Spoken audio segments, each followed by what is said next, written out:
Andy, for the introduction there. This has been a really fun series for me to do, and I appreciate you hosting this, not only for your tribal members, but also for the community. And so a lot of people are really interested in gardening, and this just gives us a way to learn some techniques and ideas and hopefully inspire you to help you as you proceed with the season. We're almost there, guys. So one thing I will mention, many of you that are familiar with our programs know that we are taxpayer funded. The OSU Extension Office, we serve anyone that comes in the door, and we do have to do reporting on that. So the little orange card that was at the entry is for my benefit. This just shows my people that I'm doing what I said I would do. So I appreciate if you take the time to fill this out. It just means that we are reaching out to people in our community, and this is just our way of reporting that. So as we've done these programs, it's been really good to build this relationship, and I got too many things to hold today.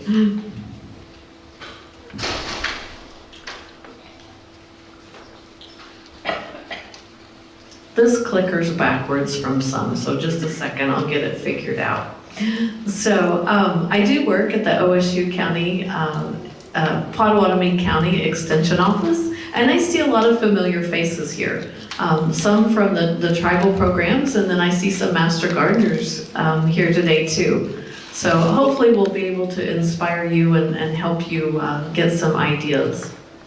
So raised bed gardens is what we're going to cover today.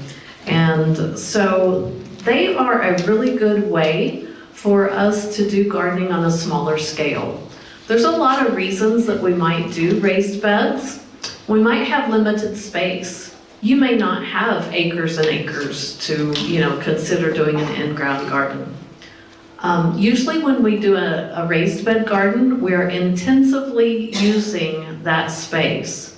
If it's 4x8 or 9x3 or that box size garden, we want to use every bit of that space as well as we can. So we're going to talk about today how you can use that for 3 separate seasons. They do kind of blend together. The ideas of, hey, this may be easier to reach. So if you are older in life and you may have developed back problems and you don't like reaching all the way to the ground, this is a great way to mitigate that. Raised bed gardens can be permanent or temporary. You may put them in just for this is my garden for here and now, and it may be something that you have had a raised bed garden for years and years. So sometimes if we think about clearing an in-ground garden spot, we really clear that area, we do a lot of work, and raised bed gardens, you have some construction and a different type of work. But if you decide to take it out, you just disassemble it, and then it can go back to lawn or what it was before. So that's something that sometimes if you're renting or maybe not in a permanent situation, it's still something you can consider. Also for school gardens, this is something that's often used. Administration may not want that permanent garden out there, but maybe a classroom needs to do something, for a few seasons and see if it catches on, see if they're interested. So it's a good way to kind of trial garden if you're not ready to jump in full force. A lot of times raised bed gardens are going to be used to solve or work around soil problems. We talked about soils back in February pretty extensively, and I won't go into all of that today, but if we're looking at diseases, nematodes, poor drainage, or even very poor fertility. So, yes? Go first. Mold. That's the reason I do raised bed.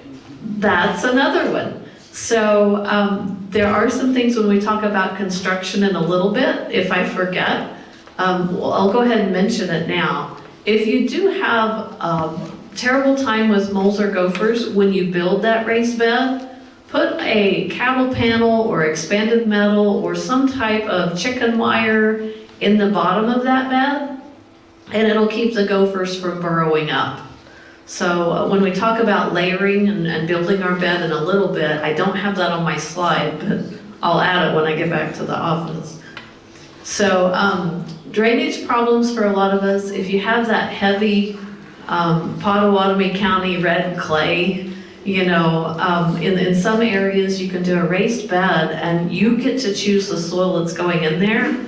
And so you can put a good mix in there for what you're wanting to grow, and you don't have the concerns for the drainage issues. So I kind of touched on this. Sometimes a raised bed garden will allow a person with disabilities to garden. So this may be, it could even be children, it's raised, it's easier to reach. We want to think about that when we're constructing a raised bed garden, if it is specifically for that reason. And then we're going to talk a little bit about vertical gardens. And I had a question before we started that I'll touch on too, on how do you do that? How do you go vertical? So we'll talk about that as we go today. There are many different designs, and I hope I don't bombard you with too many photos today, but I want to inspire you that many different things can be a container. There's a lot of different ways to go about doing this. So, and a lot of different sizes. They don't all necessarily look alike. So some of them may have legs. Some of them may just be boards that elevate your level just by, you know, 6 or 12 inches. You know, they may not be super deep, but the elevation gives us that better drainage. A lot of times different boxes.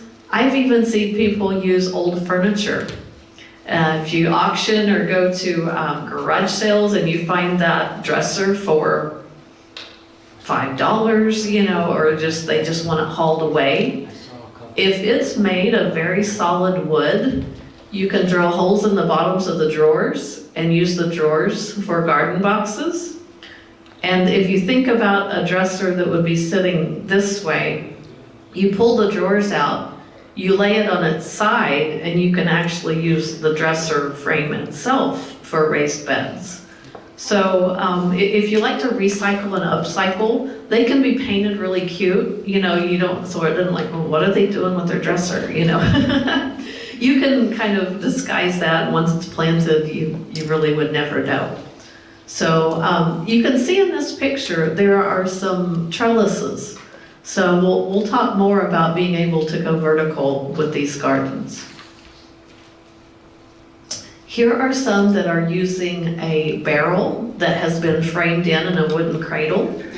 A lot of this type of style, this one has too many legs in the middle here, but these can be made where they're accessible for wheelchairs. And at our office garden, we have a location where we will be installing one of these pretty soon.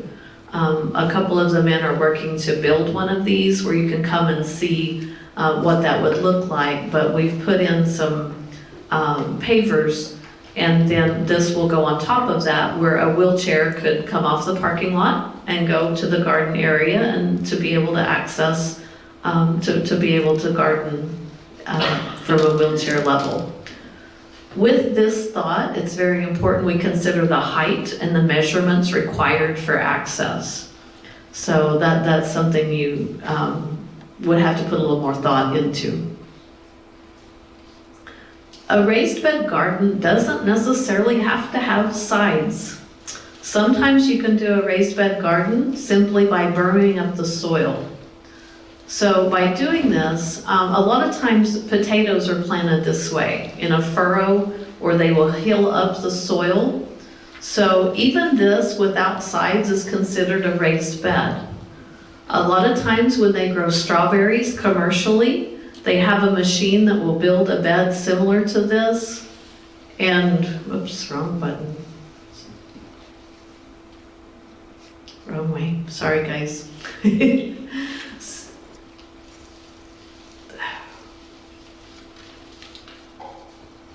So on this one, you can burn up the soil, and that just elevates that soil where you get better drainage. The roots have better drainage from the soil.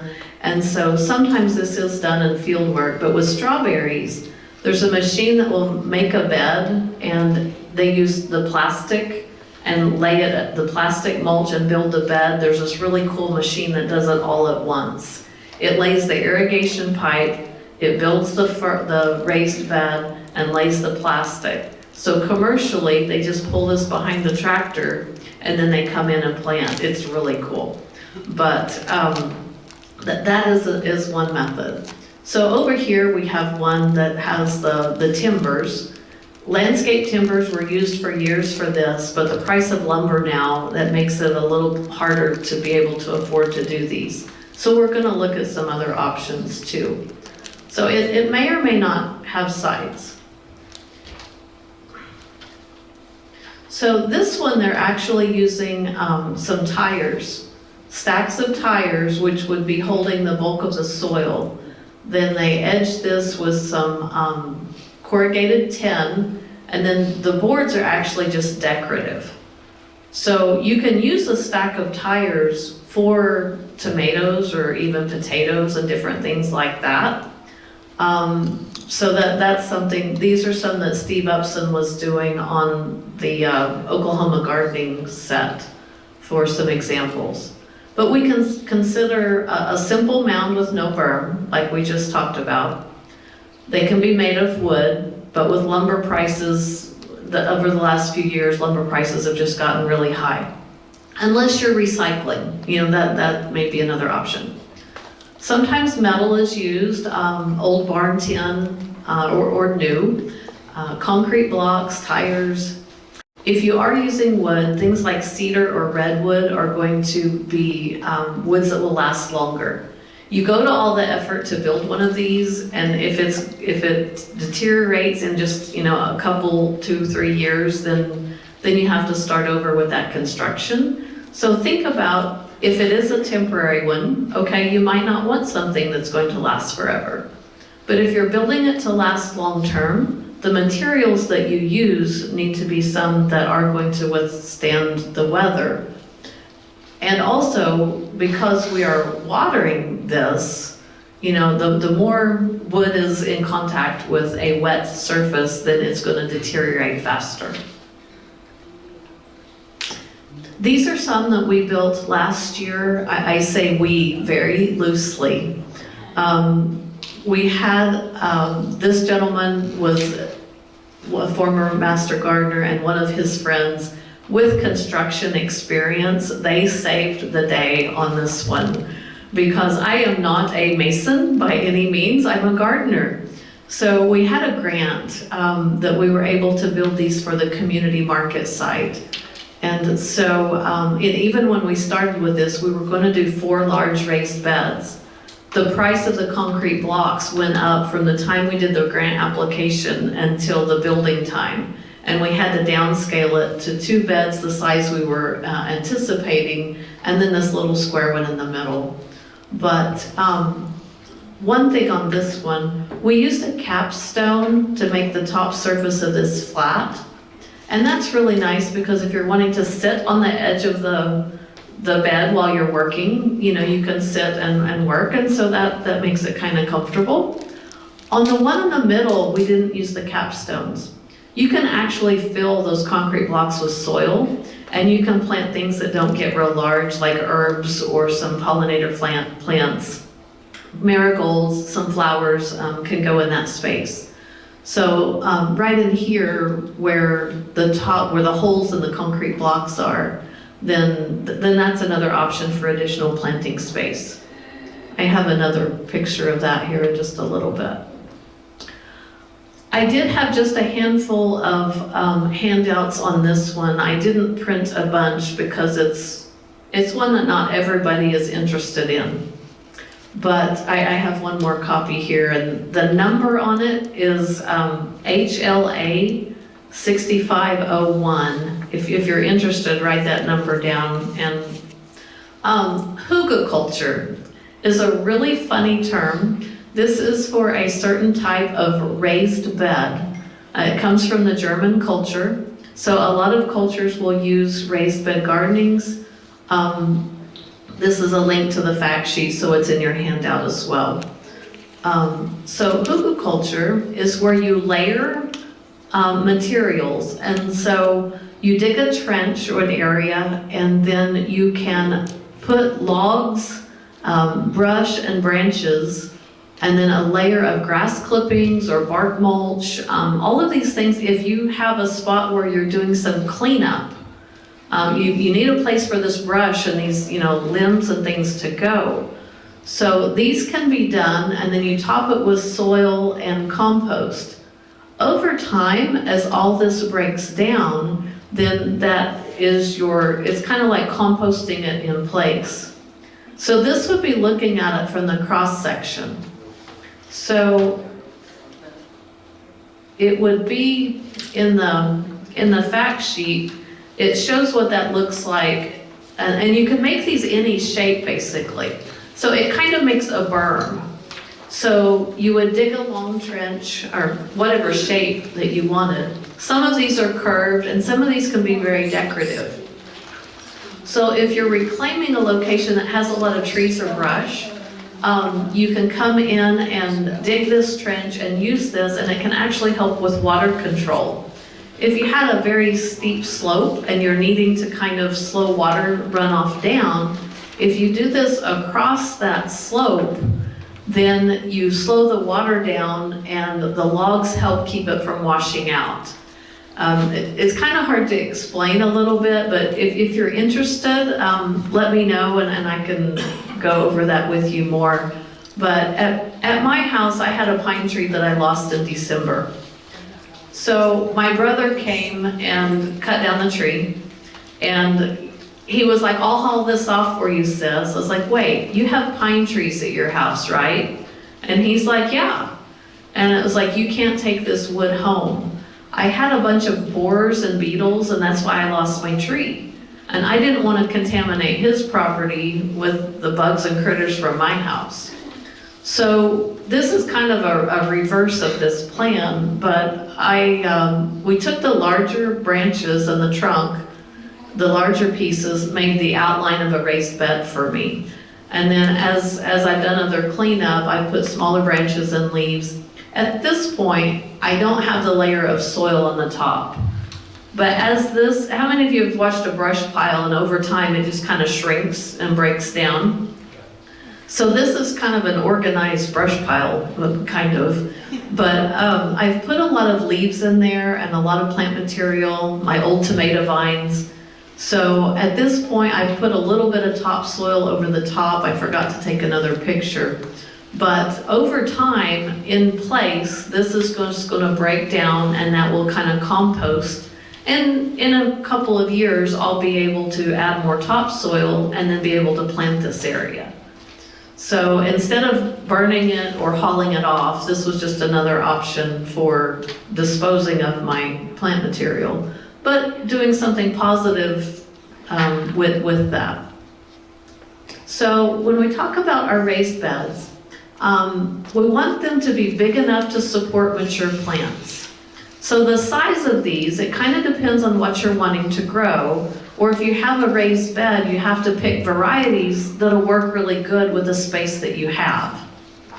You want it to have adequate drainage and not having held toxic products. So if you think about things like railroad ties that have that black creosote covering, that's something you want to kind of think about. It'd be okay for flowers and for ornamentals, but it's really not the best for your vegetable garden.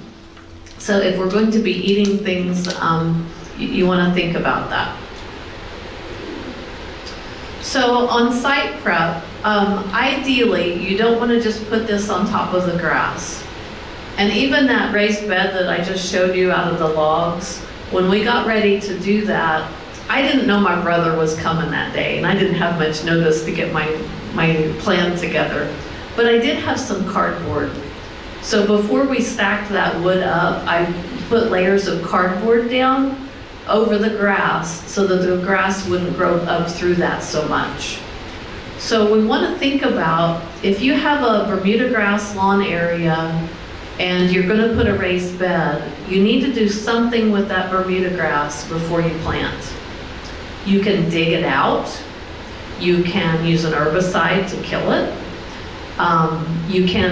There are several lasagna methods where you layer cardboard or mulch and different things over that.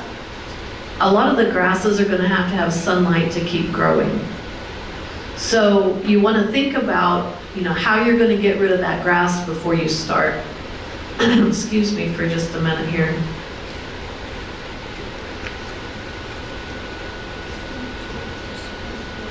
I'll bring that with me. So you want to get rid of that grass. You can layer cardboard or landscape fabric. If you have mole and gopher problems, this is where you would put in that chicken wire or expanded metal, something to keep the moles and gophers from digging through. A lot of times we can top that with a layer of mulch. If you have bark mulch available, think about like the utility mulches. Even if you have pine trees and you have pine needles available, crushed pecan shells, a lot of those things are going to be good to add drainage in the bottom of a raised bed. And it also helps you not need quite as much volume of soil.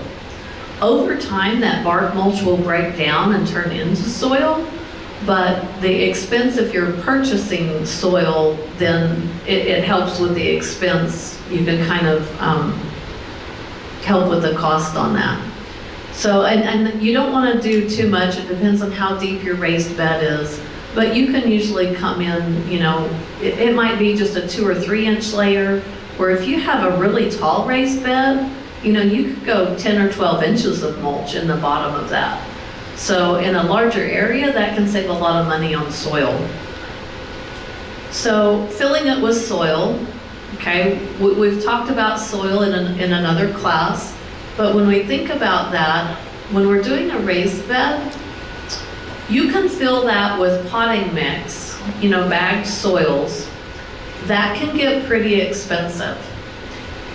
If we are only using like a container garden, like a flower pot, the potting mix is going to do so much better.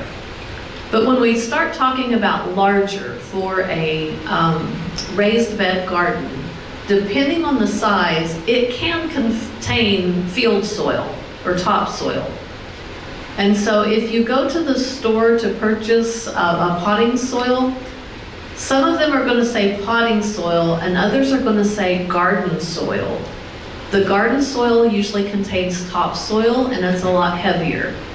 If you've ever unloaded or purchased some of this, you pick up a bag of potting soil, it's mostly peat moss. If it's dry, it's not that heavy. But if you pick up a bag of the garden soil, it's going to be a lot heavier to move. So that's because it has the real field soil in it. We can use compost.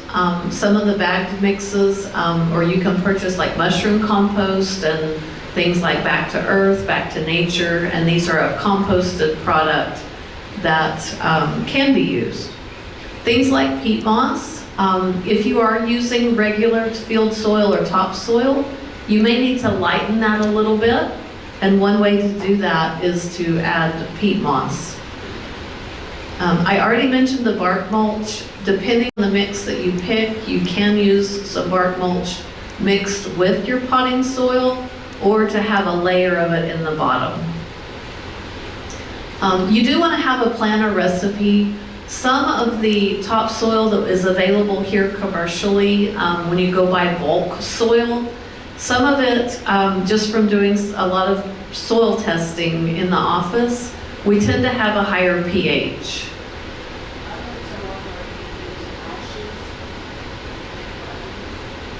Okay, yes, fireplace ashes can be mixed in, but just be careful and use gloves. If you think about how they used to make lye soap, they would use ashes when they make lye. And so if you get fireplace ashes wet, it can almost give you a burn to your skin. So once it's mixed in and everything, you don't really have to worry about it. But as you're mixing it or working with it, just know you need to keep it dry or protect your hands. But ashes do supply potash, which is high in potassium. So that is one of our nutrients that we need. You just have to be a little bit careful not to use too much. And if you think about it, lye is a very high pH, and so it can also adjust the pH of your soil mix a little bit. If you're mixing it with compost or peat moss, then that averages out. So some of our local topsoil, though, that does have a high pH, so I wouldn't use strictly that. It's a very good product. It has a lot of fertility to it, but you have to mix it with peat moss or crushed pecan shells to lower the pH to a correct level. So this is a very general, rough recipe, and it kind of depends on what type of topsoil you are using. If you do have a little bit of property and you have a garden spot or a spot that has a nice sandy topsoil, you can use that as this 1/4 of your topsoil if you have it available, on your land. I usually say not more than 1/4 compost. A lot of people think, oh, compost is great, we need to use more.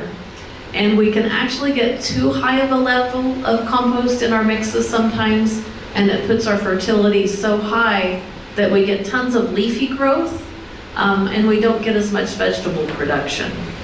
So compost is wonderful, but kind of limit it to this 1/4 by volume. So peat moss or potting mix, most of our potting mixes do have a peat moss element, about 1/4 of that. And then bark mulch or crushed pecan shells. We have a good availability of crushed pecan shells in this area from our local pecan businesses. There's Benson Park Pecans between Shawnee and Tecumseh, and Valley View Pecans that does the cracking out near Owlsboro. So they're great sources, and they will usually sell you a pickup load, or they can bag it if you ask in advance. But that helps with the drainage and managing pH if we need that. So watering a raised bed is a little different than an in-ground garden. So you have to pay attention to the watering, especially when we have windy periods of time. The raised beds are going to dry out a lot faster. So there's kind of that in between, like the cattle tub gardens, or a container, a flower pot is going to dry out faster than your flower bed, like that's in ground. Well, raised bed gardens are kind of in that in between. They're going to dry out faster than our in-ground soils, but if we have a really good well-drained mix, it's going to dry out fast when we have a lot of wind. So you need to plan on how you're going to water. But when we have that period of time, usually in the spring, where we get a lot of rainfall, and we have heavy rains, the raised beds aren't going to flood. They're going to drain really well, and so that gives you the advantage. This picture is from one of the 4-H garden projects, and we did that in 2018, 2019, and 2020. And I think it was 2019 was the wet year. So a lot of the students that planted in the ground lost their crops and had to replant. And this is Jack Van Antwerp. He is one that had raised beds. And so while everybody else was struggling, his garden was going nuts. He did really, really well with it. And this shows an example. He's got the vertical tomato cages in his garden. They had made some, and this is actually an old garden hose that they had used to help so his tomatoes wouldn't be rubbing against the wire. He was pretty ingenious on some things. But he also planted these holes in his concrete block bed. So this is a good example. He put marigolds and herbs around the edge of his bed, and that way it gave him additional space. If we don't get rainfall, you have to individually water that, because it's not connected to the larger part of the bed. So just know that you really have to stay after that for watering. And this young man did. He was able to, tend to that and take care of it. And then he used a lot of pollinators in those little pockets around his. So depending on the type of soil that you use, you may need to fertilize if you're primarily using potting mixes. Some of our potting mixes will say fertilizer added, so it may already have some nutrients added to it. We can use slow release fertilizers to achieve that. It's okay to mix up the blue Miracle-Gro water if you like doing that, but when you have to mix that up on a weekly basis, I just don't have the patience for it. I like the slow release fertilizers that you can put in there. They last for 3 months and you're good. So there's a lot of different varieties, brands of the slow release fertilizers. Osmocote came out back when I was in college and it was like the new greatest thing. It's still around and is a really good product. But Miracle-Gro has like a shake and feed. Fertilome has a brand. There's a lot of different brands of this, but when it says slow release fertilizer or lasts 3 months, those are the ones that you can apply and you don't have to think about it the rest of the season. If you have raised beds that you're maybe having issues with, you're not sure about the soil that you've used, we can run a soil test. Our basic field soil test costs $10 for a basic test. If it has a lot of peat moss or potting mix in it, then that's a different test and it costs a little bit more because the method is different. So it's 20 or 25 for the greenhouse media test. So I had someone asking about, well, how do we grow plants vertically? And that's something that vining plants, you may need to stake them or trellis them. But you can grow vertically to get more space out of your raised bed garden. So think about using a tomato cage. Those can be used, if you use them like we normally do, they're kind of V-shaped and you will get, or tripod shaped. And you put the skinny part down, right? And so then the plant grows up through the rings in the middle. If you are growing pole beans or something else that you wanted to trellis that, you can flip that tomato cage over, put that large ring on the ground, anchor those 4 little legs sticking up with a wire, and you have a tripod that you can then plant pole beans, sugar snap peas, different things on. So a lot of those things, cucumbers are one that was mentioned that you can grow vertically, and squash also. Cucumbers are one that are going to naturally vine and they produce those little tendrils. And so you may have to help them when they're little plants. You want to kind of plant those next to the wire or your trellis. And you may have to kind of help them or maybe tie a string at the bottom of your trellis, and that will help it start training up it. But once they start up in that upward path, they'll continue and they will just climb and grow up the trellis. And so it's really easy to see the harvest. You can see your cucumbers hanging. It's really easy to pick. It keeps them clean. They're not laying on the dirt. And so that can be done. Squash plants, like things like yellow squash or zucchini, tend to grow in not really a bush, but they don't tendril and vine. So a lot of our winter squash are going to vine. It's easier to train the winter squash to a trellis than like the yellow squash. There are a few varieties of yellow squash that tend to grow in that vertical, and you can tie them, but it takes kind of training them. Where if it's a vining variety, it's going to automatically climb that kind of on its own, naturally. So a lot of times if you think about our in-ground gardens, that's going to cover a lot of floor space. It's going to cover a lot of square footage. So if we can get some of those things to grow vertically, then that's additional soil space that we can use for something else. So if you do have a vertical element in your garden, you want to kind of think about where you're placing it, because as that vine grows up and gets larger, it's going to shade the next thing over. So you want to think about either running them east and west, if it's like a cattle panel or something in there, so as the sun goes over, it's not shading your other plants. Does that make sense?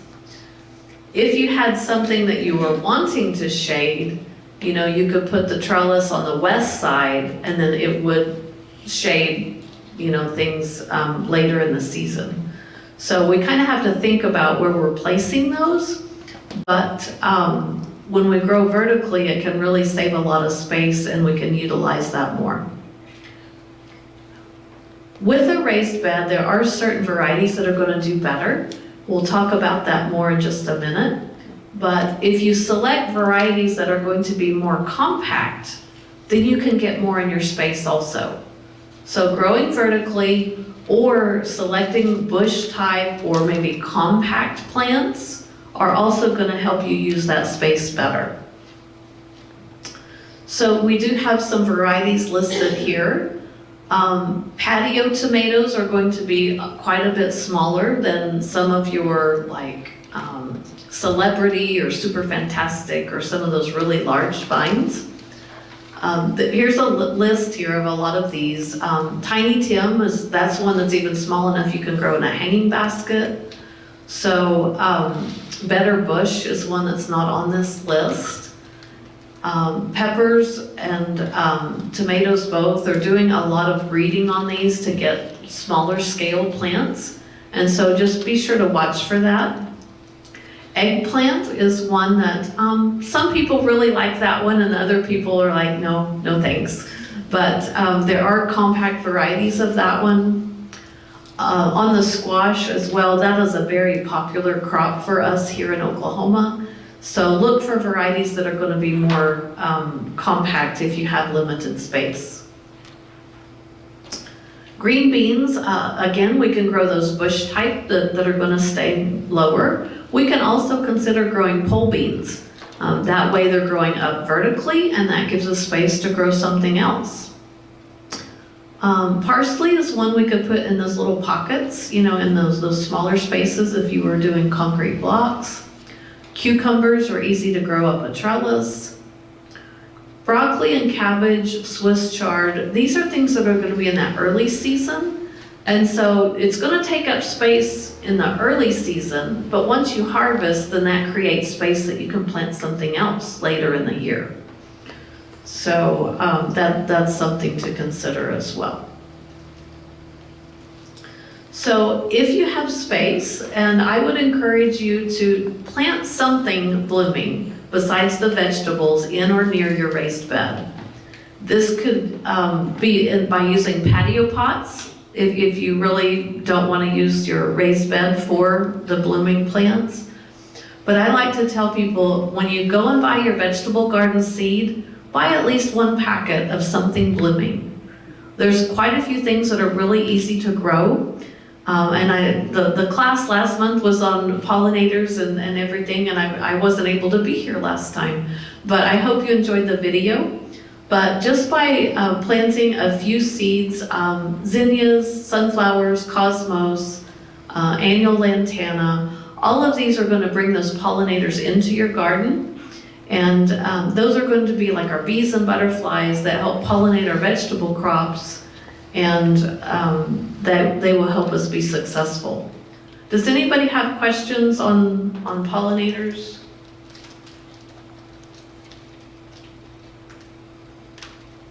Did any of you come and participate with the video last time? Okay.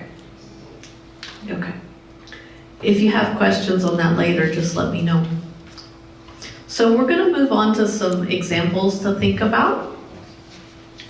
So a raised bed garden, I'm kind of including the patio pots with this because the cattle tubs can be used for a lot of different things. This was actually on my patio at one point when I was in an apartment, and I was able to plant 6 different things in this one patio pot. And I had harvest, and it wasn't a lot of anything, but I'm not a big eater, so, it worked. So I had a variety that way. I had beets, I had lettuce and spinach, some turnips, and so all of those things were, I'm sure I planted sugar snap peas. I'm not sure if they're in that one or not. This other raised bed is actually at my son's house. And he had purchased a home, and there were some, I guess you'd call it debris piles around. And so he had a lot of these little blocks, and there were some random rocks in the pile on the property. And so he got to looking at what he had and what he had to work with. And so he did pretty good on just building one with what he had. It's not necessarily pretty, but when it's planted, it looks pretty good. So he used, there was also a big pile of mulch on the property, just like the utility mulch. So he used it, and then he did use, he used Miracle-Gro garden soil, and then he was having trouble with it drying out too fast. So I told him, go get a bale of peat moss, and he added peat moss to it. And eventually he got a mix that did really well. And this is his garden after he had added on a little bit. But here, this was early in the spring, he had lettuce, Swiss chard, spinach, all in this area. He did add a little skinny area because his tomatoes were kind of overtaking his space. So this little part is only about 1.5 feet wide, but it's deep enough. He can line up his tomato cages down that, and it really added a good dimension to his garden because his tomatoes go here, and then he had room for his squash, right? So the first year he planted, it got really, really crowded, and that's probably the most common issue in a raised bed because it's limited space. You start with these little tiny seeds, and then how large are those going to get, right? You have to plan for the space that you have. But one thing about the advantage of this skinny area and with the taller tomato cages is that he didn't have to reach in. He can just walk down each side of that to harvest, and he's not climbing up in the bed, and he's not struggling to reach the middle. On this part of the bed, this one is wide enough. It's probably 8 feet wide. You have to climb up in the middle in order to harvest what's in the middle. So that's something to consider. Where he lives is down near Tribby, and there's a hill and then a lot of red clay soil right here. And so this was an area that had very poor drainage, but it was kind of a dead space. So he was able to utilize his space, and it's close to his house, and so he can just step out the door, it's right there, and it actually looks really pretty when it's planted. A keyhole garden, as we mentioned, that reach, is basically a circle with a dent. So like if you think about a keyhole, so this little area here lets you be able to reach to the middle. So this one also has the poles there for growing probably pole beans or something that's going to vine. And so, but by having this indented area, you can reach most of it a lot easier. Some of these are done where you have a compost area in the middle of the keyhole, and then you have a compost, and then as that compost breaks down, then it feeds the garden around it. So if you do much online, that's one that you could look up that's really fun to do. So the cattle tub gardens we've talked about. Another option with that is the smart pots. This is on the grounds at the OSU office, and we have 3 smart pots on a bed of rock and then with a wooden frame. The smart pots allow a lot of drainage and a lot of air exchange. They drain really well. They're a little bit harder to keep watered for us in the summertime. So we want to use things in those, either use them early season or just know that you'll have to water them a lot. Pallets are something you can use. They don't have a lot of depth to them. I would say probably herbs, succulents, things that are more shallow rooted, but they can be used. They are very heavy when they're planted. And so if you'll notice, this one's on wheels. This is at the Oklahoma gardening site, but they have it where they can wheel these in or out. And so that would be an option, but again, those are going to be fairly heavy and you have to really plan. So here are some additional ones. Sometimes you may have a built-in raised bed garden area. Sometimes a very large bowl. This looks like I'm not sure where this was taken, but these very large planters can be used as well. This is at a courthouse or state building of some kind.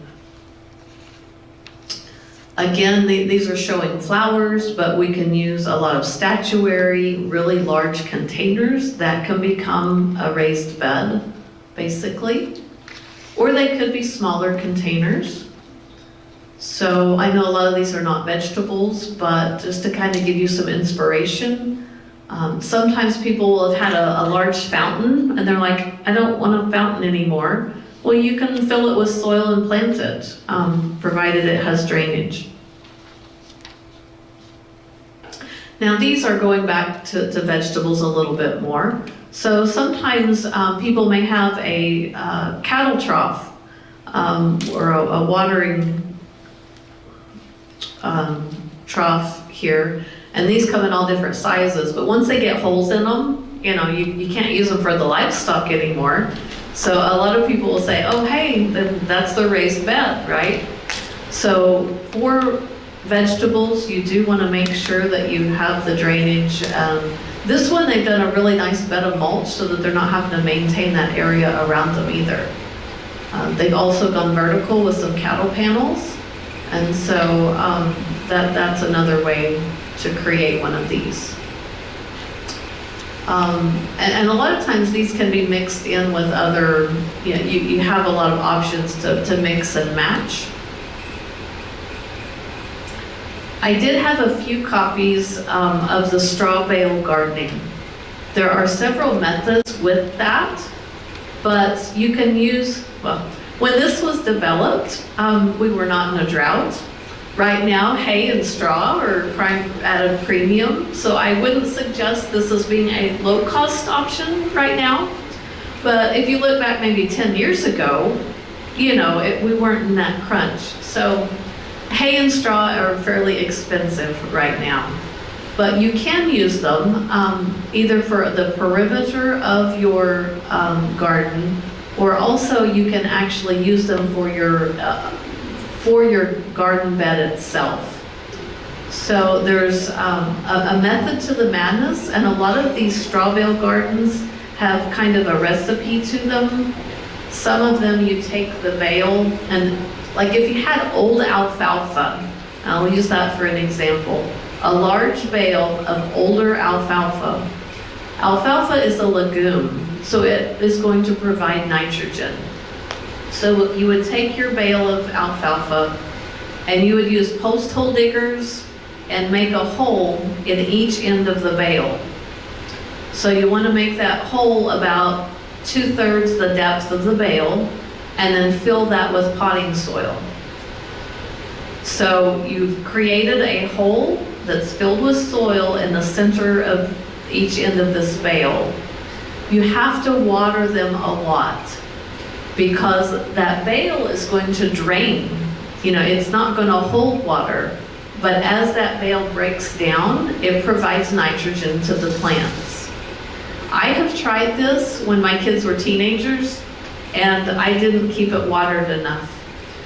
Life was busy and I wasn't home enough to take care of it, but the ones that do this well, it really works. And I'm not sure exactly what this tote is right here, but if it's watered, it really makes sense, because you do have to water these a lot to keep them going.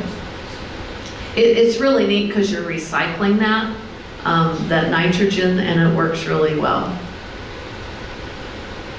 So limited space. When my daughter was in college, I think I've already shared this story with you. I'm not sure that I had pictures that day, but she planted sugar snap peas with a tomato trellis and then had lettuce and spinach. I believe I have, yes, success. So this was on her balcony at OSU when she was in school, and sugar snap peas were one of her favorites, but her and her roommate had lettuce, spinach, and sugar snap peas for as much as they could eat. So very simply done, and again using that tomato cage as a trellis. So when we talk about our raised beds, it's all about timing and spacing. So if you plan it right, you can use one raised bed and get 3 seasons of growth out of it. You can plant onions, spinach, all of your cool season crops can go in really early. And I mean like February. So these things can be planted early. You can have a really early crop. Then you can come in and plant a summer crop. I've showed these in one of the earlier talks, but this is all early season plants. So potatoes, radishes, lettuce, spinach. So this would be, all of these things are going to be planted early and harvested early. So if you were going to combine spring and summer in the same 4x8 space, you can do your onions and potatoes, and then these would be planted early, February, early March. You can come in mid-April and plant cucumbers and tomatoes and peppers. So this is utilizing that space. Once you harvest the potatoes and onions, you can replant that space. So if you get all of these started in April and say you're harvesting your potatoes in June, you could come in and plant some squash or green beans, in this area and still utilize this. Pollinators, there's a lot of things that you could plant in that where you're using the space, but then when something finishes, you replant that with the next season. So if you don't want to bother with the early season things, maybe you're a student or have students and you're busier during the semester, you can just plant in the summertime. So this is an example of that, where you have summer squash, eggplant, cucumbers, tomatoes. Acorn squash would be a little bit later harvest. Okra loves the heat. Bush cucumbers and another tomato plant. So this is kind of an idea of what you can plant in, yes? Yes, I've read where some plants shouldn't be planted by others. Is that true? There is some truth to that, depending on what it is. There are a few plants that are what we call alleliopathic, where they produce something that kind of like deters other plants from doing well. They say sometimes if you plant certain things together, you might get an off flavor in something. But a lot of times I like to look at it as far as if you eat it together, you can usually plant it together. So if you think about like, whether it be like Mexican food or Italian, the things that you would eat together typically will grow together.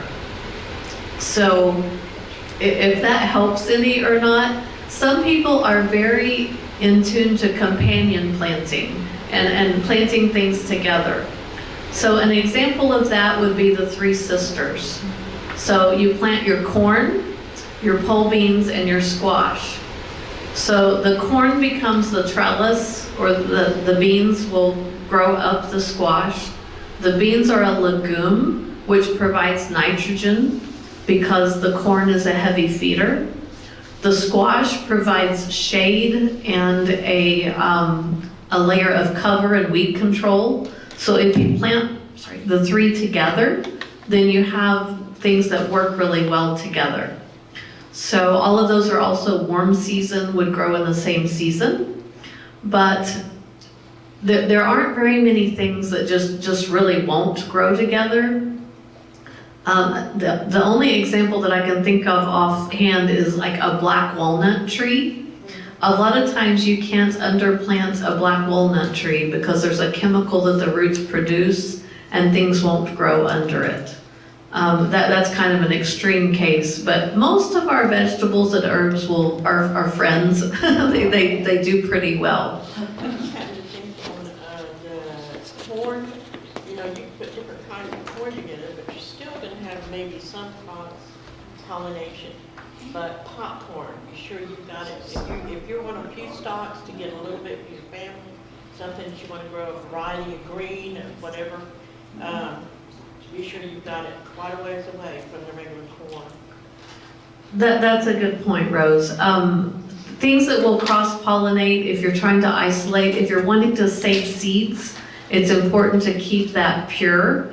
And some things wind pollinate, some things are insect pollinated. And things like corn, we need a pollinator variety sometimes. And because they wind pollinate, it's better to plant in a block versus really long rows. Because the wind will bring that pollen and pollinate better than just like, if you had two really long rows, it would be better to plant like a 50 by 50 block instead of a 100-foot row, if that makes sense. So a lot of times, there are, I can't think of very many examples of vegetables that you just should not plant next to each other. Right now on Facebook, you see a lot of articles of not to put cucumbers and tomatoes together. They say that they're not good friends. I saw that on Facebook, and I've grown them together for years. So, you know, I don't know. I just, some of the things we see may not have a lot of background, and maybe there's a flavor that doesn't bother me that bothers somebody else, you know, but I've never had an issue with like a bad flavor, you know, by things. A cucumber and a tomato are different families. They're not gonna cross. I mean, like, I don't know. Cucumbers can become bitter, but it's not the tomato's fault, if that makes sense. So, I don't know. A lot of times we'll see things online and, you know, sometimes it may be like an old wives' tale type thing. So, Yeah, that's where I saw that my information is. You can't plant this by this. Yeah, so I was just wondering about that. I would say if you're looking at online sources, consider the source. Look and see where it comes from. We like to recommend sites that are using EXT, which is extension, or sites that are EDU, which would be university or research-based. So a lot of the information that we provide is from research that's been done in Oklahoma and that kind of thing. So be careful when you look at information that's maybe from Minnesota or, you know, Michigan. And it's not that it's bad information, it just may not work here. Their climate is different, their varieties are different. So it's important. We have a lot of bloggers that are online, and it may work for them, but it may not be research-based and work for everybody. So just kind of take it with a grain of salt. So, when we look at our spacing, here's another example of a southern summer garden. Okra is that classic southern vegetable. Tomatoes and squash are very popular, but this kind of looks like, wow, that's a lot of space for okra. Well, it takes quite a bit of space. You know, it's going to be taller, and the plants are just pretty large, and you have to give them some room. You can still plant them in a raised bed, But this is kind of an example too. I'll mention, like, most of my examples don't have corn in them. You need a larger planting, and you can plant just a little bit, but like sweet potatoes, pumpkins, corn, things that are more field crops, may be more of a challenge, in a raised bed. They just take up too much space. So as our summer garden finishes, or maybe, things start to fade and then we think about later in the year. So a fall garden, we can start planting actually as early as July, as late as September, depending on what you're wanting to grow. So we have a fact sheet that has those planting dates very well in it. So you can plant zucchini and summer squash again for fall. Snap beans, green beans, these work great in the fall. And I don't know how many of you have picked green beans in July and June and July when it's really hot.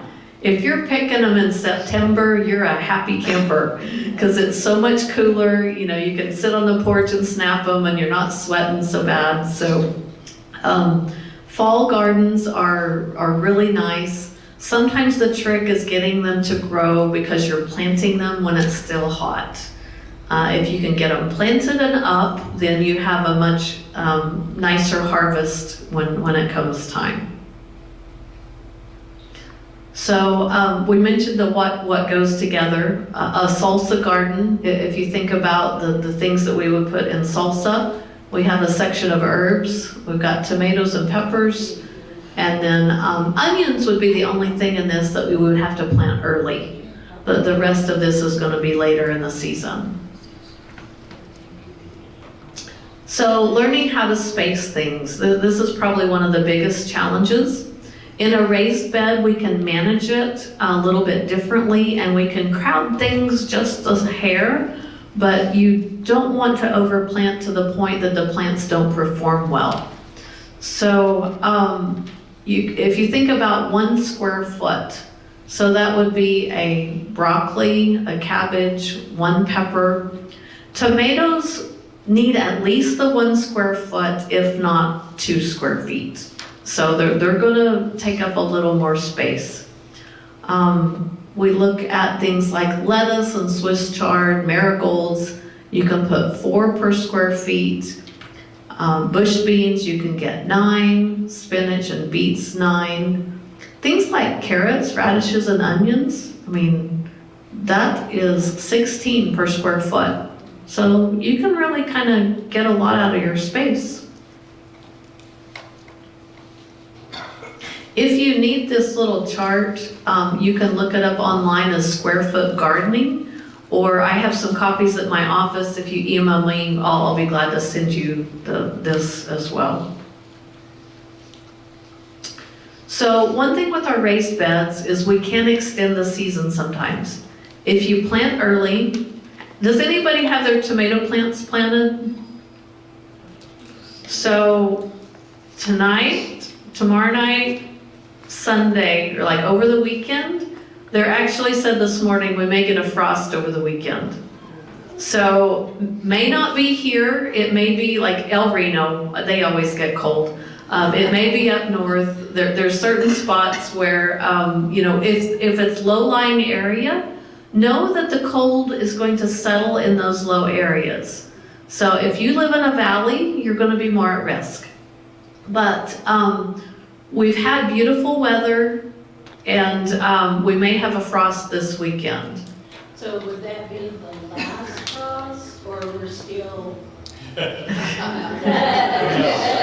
Let me get my crystal ball. Let me see how well it's working today. I know sometimes it's not until like toward the end of April, So our average last frost date for our location is April 15th. So if you can remember tax day, that's an easy way to kind of remember that. But, and that's average. So we can have a frost after that. The last 3 years, we've had a frost after 2 of the 3 years, the last 3 years. We had one on the 18th. We've had, we had one a I think it's been a couple of years ago, it was like the 23rd. Now, it may just be a light frost, but we can get a frost this time of year. So usually we say April 15th.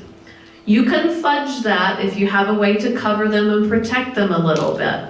And this is just to show you for a raised bed, this is just some bent conduit into hoops. And so this is actually a frost blanket type fabric. It feels like interfacing. It's a fairly light fabric, but when you cover your plants, you can usually gain about 10 to 12 degrees. So we do recommend a fabric type thing, like an old sheet, this type of fabric, versus plastic, because plastic will condensate on the inside and then you have ice. And so something that's breathable tends to work better than plastic. If you don't have any other choice, plastic could work, but we just recommend something that's breathable. So being able to cover things early season or late season. Is there anything to watering them right, before you go to bed, and then the condensate will help them within themselves? Anytime we're going to have cold weather, if you can water even a couple of days before the cold weather event, cold is going to be, you're going to be more insulated against the cold from the soil and the plant if it's well watered. It's kind of like us if we were dehydrated, and then we have to go out into extreme cold or extreme heat, we just don't fare very well. Plants are the same way. If they're fully hydrated, and if the soil is moist, it's going to hold more heat and radiate heat better than if it's dry. So watering them is something that you can do. There are some things called wall of water. If you've seen those advertised, it's a plastic with little pockets that you fill with water, and then the top of it closes, and it's basically insulates the plants. I just like to wait until it's warm enough. I have gone out and had to cover plants before, but I just prefer to wait. But if we get in a situation and we do have things in, this can help us plant a little bit earlier than what we would recommend. Or in the fall, if we're going to have a frost, and sometimes if you cover your plants even just 1 or 2 nights, you can get 3 more weeks of production out of them. When we have that cold snap come through, so it just kind of depends on how much effort you want to go into. But a lot of our raised beds, we can cover a lot easier than a larger garden. So we actually can protect them a little bit easier. So management is really key. We kind of talked about site prep. This location is behind the Shawnee Mall, and I haven't been out there in a couple of years, but they asked me to come take a look and if we would like to plant this. And so someone went to a lot of work and built some really nice raised beds, but it wasn't managed. And every time they mow this, when you mow, you're throwing seeds and clippings and everything. Over time, these are just completely full of Bermuda grass. And so, reclaiming that could be done, but once the Bermuda grass is that thick, it's really hard to get rid of. So doing the prep from the beginning and staying up with it will help prevent a problem like this. And there's 12 raised beds out there. They're really well done, and it just makes me sad because they weren't able to be used. They could be renovated, but that's a really big project. So again, with planning, this is at one of our local schools, and they asked me to come out and take a look, and they had started, I think, last year, and they asked me to come out and see what I could tell them. So some of these are brand new and really hadn't been set in place yet. But this whole area was grass. And so we talked through how they can set it up to be successful, how they can kill the Bermuda grass And we talked about solarization, which is where you cover it with plastic and the sun heats that up and it kills the grass. So at this point, this was just kind of a conversation and a work day. And then spacing, we talked about how are they going to maintain this. Now these were just put together, they weren't, you know, placed and set up yet. So I told them, it's like, well, if you're planning to mow between these, how wide's your mower?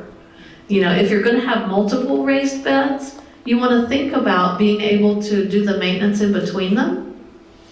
Or like some of the pictures we saw earlier, they had come in and put a really heavy layer of mulch, and then they put the raised beds on top of that. So are you going to mow this space that's in between? Is it going to be mulch walkways? You know, what are your options for that? Because maintaining that over time, if you make it easy, it's going to be, you know, a lot easier to be happy with it and to maintain it. So think about the spacing between. And one thing that we recommended is like they needed to space these out, maybe put them in rows, because this is a school garden. So you want to think about when you have a class of kids out there and you're going to have kids on both sides. You know, it's like test fit that, get some kids out here, see how wide of a space you need. And then if you were doing something like this with adults, I know when we work at our Master Gardener garden, you know, we have to leave people room, right? You know, we have to leave room for us to work, to be able to access. If you think about, do you need a cart or wheelbarrow to be able to fit between these? And these may all sound like kind of simple ideas, but if you have a lot of these raised beds, and then you're needing to haul soil or mulch or harvest a nice harvest, then you want to be able to think about, you know, how you're going to travel, how you're going to move around this space. So that's something that I talk through with clients quite a bit. So this is one of those metal barn tin ones. It's got a wooden frame. This is curly kale. This was early season. This one's really nice because you can sit on the ledge if you want to, if you're working that area. We've already talked about the smart pots. These are some more photos of the 4-H garden project that we did. And this particular family used a lot of different materials and recycled items to make their beds. And I wanted to include some of those. So this is just some like siding pieces that they were able to frame in and use. If you look back here, there's a tire with a trellis. They have some pallets over here. This is an overhead shot of the curly kale that was in the garden, the office garden bed. This is the same family. We see this is some metal building, sheet metal with a wooden frame. We have a wheelbarrow that was holey that they decided to use for a planter. This is another picture of the pallets where they used the pallets as a bed. So this family, every year when they had their garden, they had a theme. And I believe this one was the year that they did a Disney theme. So this was Minnie's garden. They had a Mickey Mouse. They had all these different themes. So for little kids, you can really make it fun. They were able to put a lot of creativity into this. And so they got to watch the plants grow, but then they also made it cute and fun. So that's something to consider. This is a really good picture of the pallets where they used those, and you can see how they've constructed that a little bit there. Sometimes the pallet boards are closer together than others, and that's something you just kind of have to work with when you're building those. So does anybody have questions on like ideas or things that we've covered today? How are we doing on time?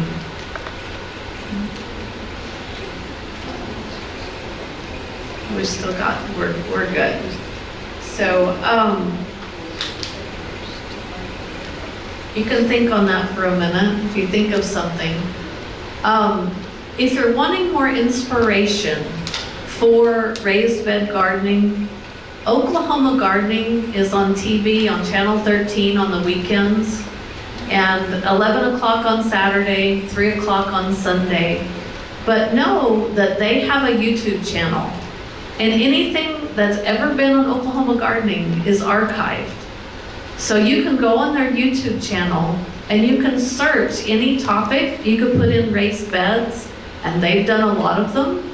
And you can, if you're more visual and you want to watch a video, you can watch through some of these, and you don't have to watch the whole 30-minute show. You can just watch the 4 or 5 minute segment on what you're looking for. And so it's a really fun way to be able to see that and have ideas. And then if you want to go and see in person, the Botanic Garden in Stillwater is the home to the set of Oklahoma Gardening. And you can actually go up there and walk through that area and see, they don't have all of the raised beds that they've done. I mean, like, it changes, is what I'm trying to say. There's always something new to see, and they have a lot of examples of recycled things and different types of gardens, and a lot of raised beds in that area as well. So I did want to mention, if you've been to some of the workshops that we've done this year, I do have a survey for you to complete today. Would you help me pass these out? So you may wonder why we ask these questions. So the Absentee Shawnee Tribe does have some grants that they have that help provide some of the educational programming. And then with my office, we also like to know, well, how are we doing, and how can we help you better? So this is a copy of the survey that we did. It doesn't have anyone's name on it, but this is something that I can look at and say, oh, well, look, 3/4 of you have grown vegetables before, but about 1/4 of you, this is your first time to garden. And then one of the questions we asked was, do you have garden skills passed down in your family? Or are you kind of on your own and learning things, learning things brand new from scratch? So about 2/3 of the people that took the survey said yes, they had some family garden background. But a third of the people didn't really have that experience.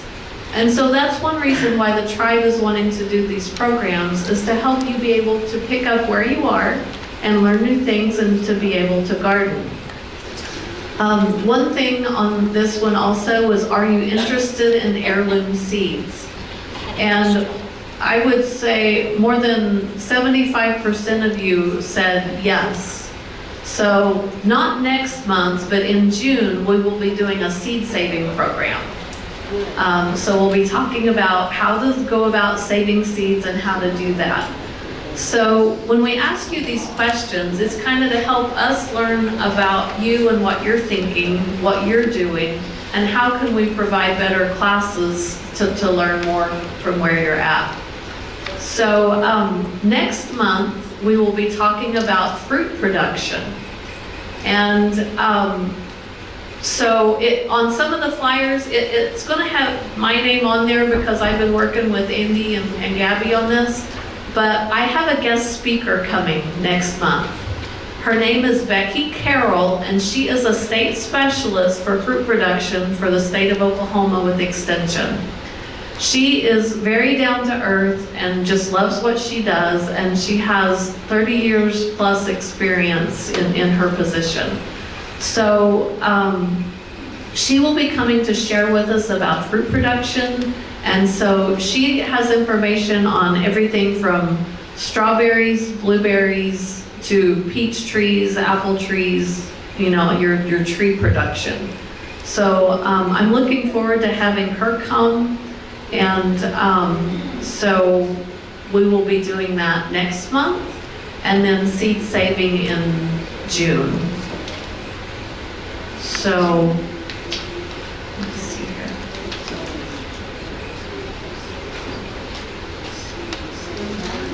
And since I have a captive audience, our Master Gardeners will be having a plant sale.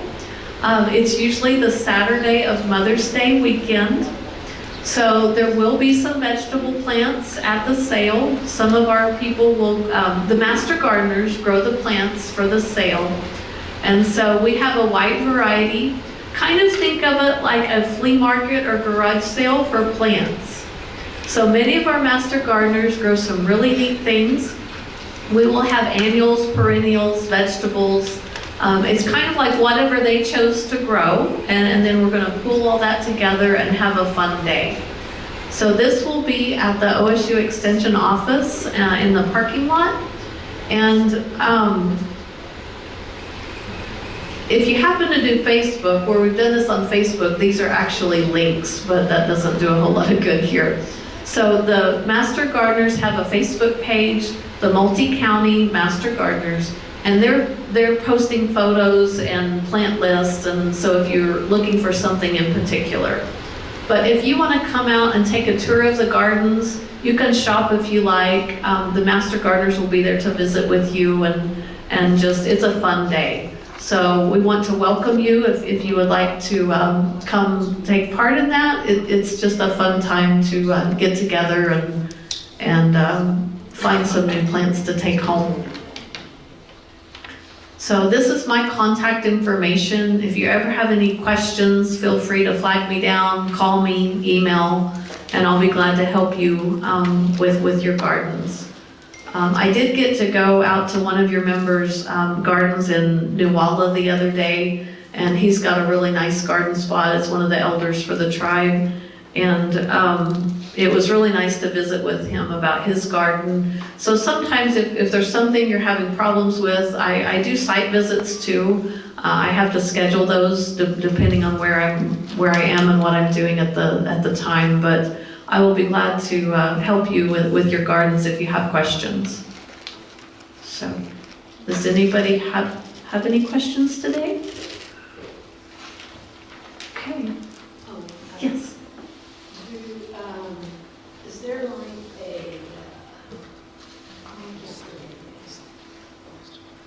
where they sell fruits and vegetables, like on a Saturday or something around Shawnee? Okay, farmer's market. Yeah, that's it. Okay, so Shawnee used to have a farmer's market. The manager of that market stepped down, and so there hasn't been lately, but there's a new market called, if you're on Facebook, it's called 177 Market. I actually haven't met them, I don't know them, but it's on the west side of 177 at MacArthur. And I think it's Saturday mornings. And then the McLeod Farmers Market is operating a little bit differently. They were going to do some pop-up markets, and so you kind of, I guess, have to follow them. And McLeod Farmers Market, there's a location in McLeod that they do, but they were going to have a traveling market. I'm not exactly sure how they're setting that up, but I thought that was kind of a unique idea, like a pop-up shop where they would just have a market in a different location. The Choctaw Farmers Market had also talked about doing the same thing. So I had a call from a man in Tecumseh that was hoping to maybe organize and set up a farmer's market. So I think there's definitely interest. Part of these are new and they're just getting started, and so just keep an eye out, and hopefully we'll be able to have some of those again before long. Yeah, I know they're opening a new one on Northeast 63rd in the city, but I was just wondering around here. Yes, at Northeast 63rd and in Oklahoma City, that is close to the OSU Extension office in Oklahoma County, is right next to their county health department. So in reaching some underserved communities, they were able to put in a farmer's market right there So that as people came to do their WIC programs or different nutrition and childhood programs, the farmer's market is part of that discussion and availability. So it's been a really neat thing. There's also a really nice farmer's market in Norman and at Scissortail Park in Oklahoma City. That's a ways for us to go. So I'm excited about the prospect of some coming, starting up again in our area. Yeah.